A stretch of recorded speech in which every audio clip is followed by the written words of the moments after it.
Sir मुझे ये जानना है कि सर क्या हम लोग को लाइफ में नहीं करना चाहिए जिससे हम लोग को डाउनफॉल हो सकता है?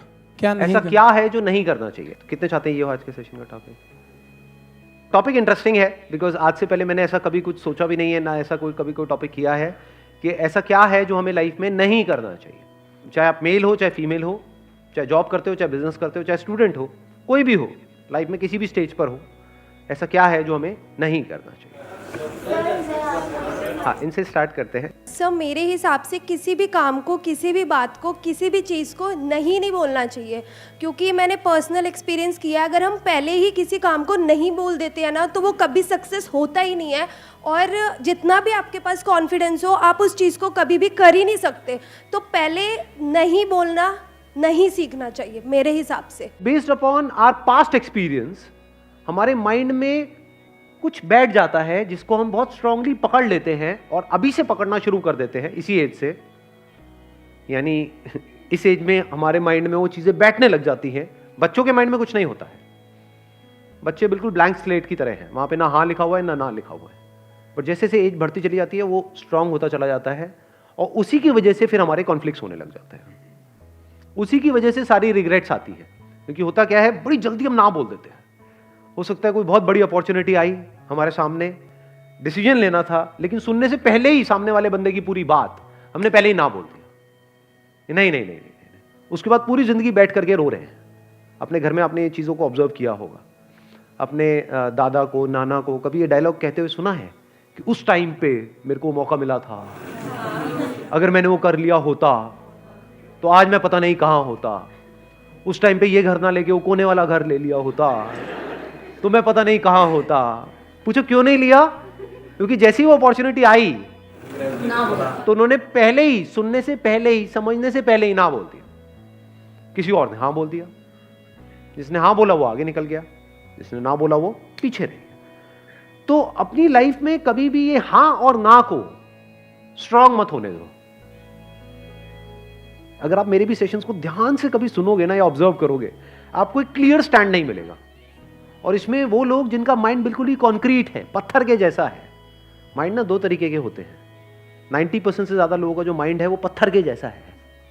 उसमें सब कुछ पहले से ही फिक्स्ड है और कुछ नया अंदर जाने के लिए जगह ही नहीं है। उस माइंड में जो पहले से फिक्स्ड है, उससे मिलता जुलता कोई बंदा कोई बात करेगा, जैसे मैं कोई बात करूंगा तो कहेंगे हाँ बहुत बढ़िया बहुत बढ़िया बहुत बढ़िया, ये तो वैसे ही सोचता है बिल्कुल जैसे मैं सोचता हूं। और जैसे ही उससे अलग कोई थोड़ी सी बात करी जाएगी तो क्या होगा? गुस्सा आएगा, ये क्या बोल रहा है, ये सही नहीं। समझ गए क्या हो रहा है? इन माइंड्स को क्या कहो? पत्थर के जैसे माइंड है, सब रुका पड़ा है। दूसरे तरह का माइंड कौन सा होता है? जो एक नदी की तरह बह रहा है। जब तेजी से बहता है तो वहां पे कुछ भी पकड़ने के लिए नहीं है, आप कोई भी साइड नहीं ले सकते। और जैसे ही आप साइड नहीं लोगे तो लोगों को प्रॉब्लम होगी जिनका माइंड कॉन्क्रीट है। वो कहेंगे अच्छा आपने अपने इस सेशन में तो ये बोला था, इस सेशन में ये बोल रहे हो, तो क्या ये सही है या ये सही है? ये आती है प्रॉब्लम कई बार या नहीं आती है? तो भाई वो भी सही है, वो भी सही है, स्टैंड पॉइंट्स अलग अलग है। इस एंगल से देखोगे तो ये सही है, इस एंगल से देखोगे तो यही गलत है।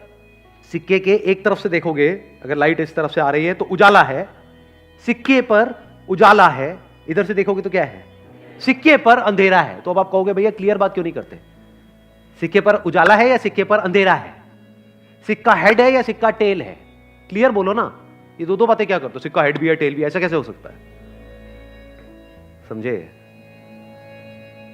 तो हो सकता है पास्ट में आपको किसी बंदे के साथ में कोई खराब एक्सपीरियंस हुआ, तो फ्यूचर में जिससे भी आप मिलने वाले हो सकता है वो भी गड़बड़ हो सकता है ना हो। Let me find out.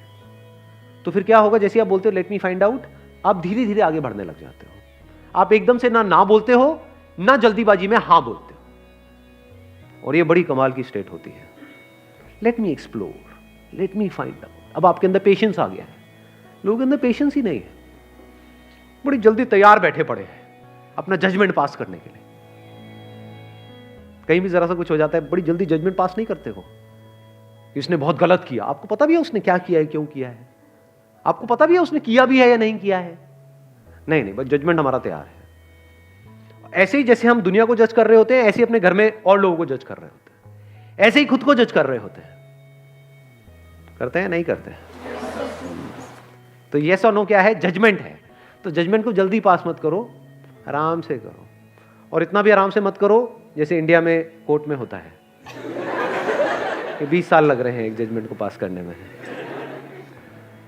20 साल नहीं लगने चाहिए, ना 20 सेकंड लगने चाहिए, बीच का टाइम कहीं पे ठीक है, थोड़ा सा 2-4 दिन, 5 दिन, 20 दिन। बहुत बड़ा डिसीजन है तो 2 महीने। बड़ा डिसीजन मतलब क्या? शादी का डिसीजन बड़ा डिसीजन है, करियर का डिसीजन बड़ा डिसीजन है, तो वहां पे अगर 20-25 दिन, महीना भी लग जाए, दैट इज ओके। तो ये हमको एक आंसर मिला लाइफ में क्या नहीं करना चाहिए।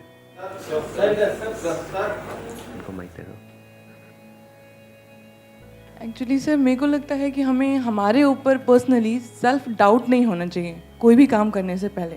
अगर हमने अपने आप पे डाउट करना शुरू कर दिया, फिर हम कुछ भी करेंगे, लाइक अगर मैं यहाँ स्टैंड करूँगी फिर मेरे को लगेगा मैं खड़ी हो रही, मैं कहीं गिर तो नहीं जाऊँगी। सो मुझे लग रहा है कि वो डाउट नहीं करना चाहिए अपने आप पे। हमें अपने ऊपर डाउट होने लग जाता है कि मैं ये कर भी पाऊंगा या नहीं कर पाऊंगा। तो अब ये बड़ा अच्छा पॉइंट है, ये ख़त्म कैसे हो? ये जो सेल्फ डाउट है ये एक बहुत बड़ी प्रॉब्लम है, क्योंकि अगर आपको अपने ऊपर ज़रूरत से ज़्यादा डाउट होने लग जाए, मैं इसको बोल सकता हूँ excess of everything is bad. Doubt हमारे माइंड में इस तरीके से आ रहा है कि मैं ये काम करूँ या ना करूँ, ठीक है, होना चाहिए। मैं इस बंदे पे ट्रस्ट करूँ या ना करूँ, होना चाहिए। कोई बंदा आकर के बोल रहा है कि हाँ मेरे को पैसा दे दे, 1 साल में तेरा डबल करवा दूंगा, तो वहाँ पे डाउट होना चाहिए कि ये बंदा फ्रॉड है।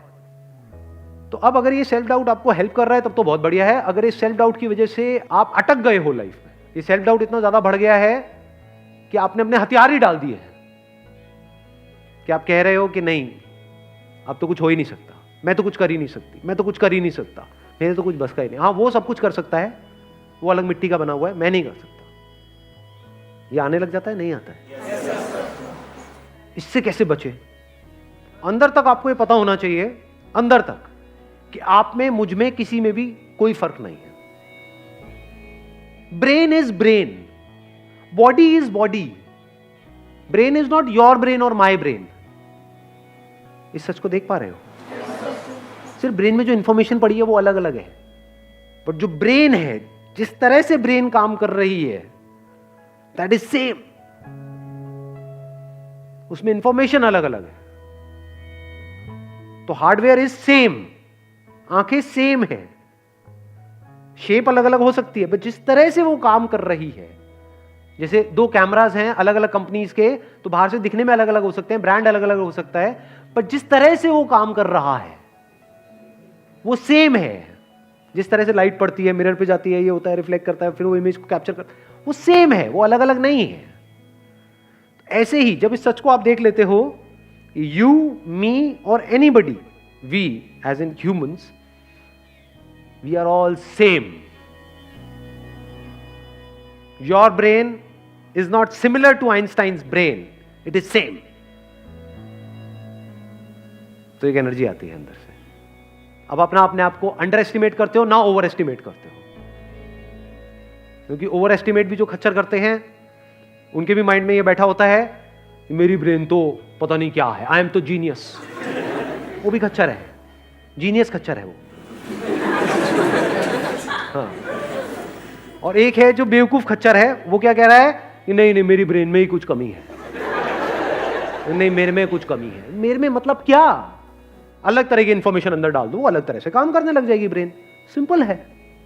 जैसे कभी ऐसा हो जाता है कि जब लाइफ में मूड बहुत खराब होता है, यानी एक तरह के थॉट्स अंदर चल रहे हैं, एक तरह की इंफॉर्मेशन अंदर प्ले होती चली जा रही है ब्रेन पे, एकदम से आपने मेरा कोई सेशन देखा या कोई बुक पढ़ी या किसी और का कोई सेशन देखा, एकदम से सब कुछ बदल गया। तो क्या बदला है वहां पर? क्या ब्रेन बदल गई है? हार्डवेयर बदला है, सॉफ्टवेयर ही तो बदला है, इंफॉर्मेशन ही तो बदली है। पहले अपने अंदर ही अंदर कुछ और बोल रहे थे, अब कुछ और बोल रहे हो। आया समझ में? नहीं आया कुछ? अब कहां पे है सेल्फ डाउट बताओ? अब यहां पे ना तो इंफीरियरिटी कॉम्प्लेक्स है हमारे अंदर, ना सुपीरियरिटी कॉम्प्लेक्स है, कुछ भी नहीं है। ये मतलब मेरी ब्रेन और आइंस्टाइन की ब्रेन सेम है, आपकी ब्रेन और किसी की भी, any person you name it, जो भी पास्ट में हुआ या अभी है या होने वाला है, सेम है, कोई फर्क नहीं है। इसको सिर्फ ढंग से यूज करना है, समझदारी से यूज करना है, बस, और कुछ नहीं है। इनको देना माइक जरा। हाँ पीछे। मैं बस ये कहना चाहता हूँ कि हमें अपनी जड़ों को नहीं भूलना चाहिए, अपने पेरेंट्स, उनके एक्सपीरियंसेस। बहुत अच्छा पॉइंट इन्होंने बोला है कि हमको अपनी जड़ों को कभी नहीं भूलना चाहिए। देखो एक पेड़ है, किस बेस पे डिसाइड होता है कि वो पेड़ कितना बड़ा हो सकता है? उसकी जड़ें कितनी अंदर तक है। तो अगर हमको ऊपर बढ़ना है, ऊपर मतलब आप कह सकते हो बाहर इस दुनिया में अगर बढ़ना है, तो अंदर जड़ें उतनी ही स्ट्रांग होनी चाहिए। अगर अपनी रूट्स को हमने छोड़ दिया और ऊपर बढ़ने की कोशिश कर रहे हैं तो गिर जाएंगे। थोड़ा सा आंधी तूफान आएगा, दिखेंगे भी नहीं कहां गए। तो हमें क्या नहीं करना चाहिए?